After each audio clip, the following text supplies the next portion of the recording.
అంబేద్కర్ 135వ జయంతి సందర్భంగా deputy CM బట్టి Vikramarka, TPCC chief Mahesh Kumar Goud కలిసి ఘనంగా నివాళులర్పించారు. హెచ్ఎండిఏ గ్రౌండ్స్ లోని మహా అంబేద్కర్ విగ్రహం వద్ద నివాళులర్పించారు. అనంతరం అంబేద్కర్ ఆశయాలను ప్రజలకు చేరువ చేయాలనే ఉద్దేశంతో రూపొందించిన ప్రత్యేక బ్రోచర్ను విడుదల చేశారు. ఈ కార్యక్రమంలో మంత్రులు పొన్నం ప్రభాకర్, సూపల్లి కృష్ణారావు, వాకిటి శ్రీహరి, ఎమ్మెల్యేలు, ఇతర ముఖ్య నేతలు పాల్గొన్నారు.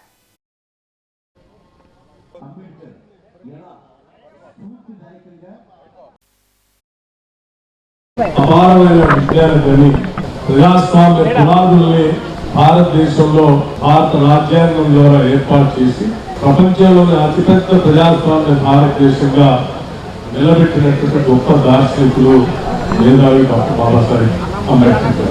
డాక్టర్ బాబాసాహెబ్ అంబేద్కర్ భారతదేశంలో పుట్టినటువంటి ప్రతి బిడ్డకి సంబంధించి, ప్రతి పౌరుడికి సంబంధించి భారత రాజ్యాంగంలో హక్కులు కల్పించారు.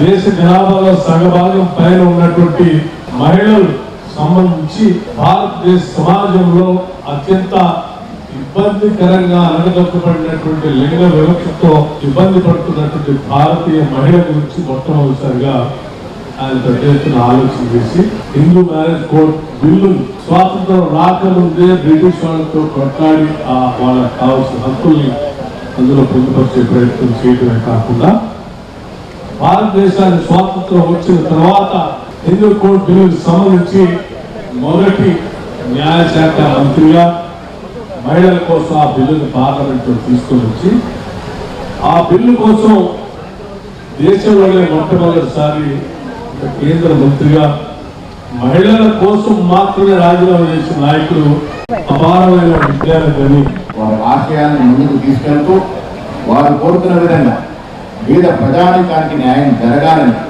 ఆ దశగా ఈ రాష్ట్రంలో ఇస్తున్న సంక్షేమం ఏ ఇతర రాష్ట్రంలో లేదు అని చెప్పడానికి ఏమాత్రం అతిశయోక్తి కాదు.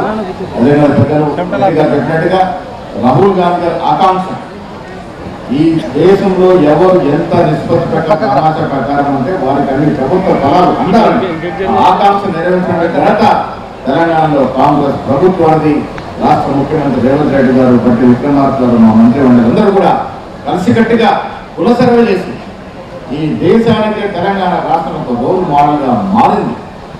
కుల సర్వే చేసి అందులో చట్టాలు చేసి ముందుకు తీసుకెళ్ల తరుణంలో బీజేపీ ప్రభుత్వం అన్ని చట్టాలని తొక్కిపెట్టిన సందర్భంలో ప్రజలు, తెలంగాణ ప్రజలు ముఖ్యంగా నేర్పాల్సిన అవసరం ఉన్నది. కాంగ్రెస్ పార్టీ అందరి పార్టీ, కాంగ్రెస్ ప్రభుత్వం అందరు శ్రేయస్సు, అందరూ మేలుకొని ప్రభుత్వం అనే మాట ఈ సందర్భంగా మనవి చేస్తూ మరొక్కసారి మహానుభావుడు అంబేద్కర్ గారికి నివాళులు. వారి ఆశయాన్ని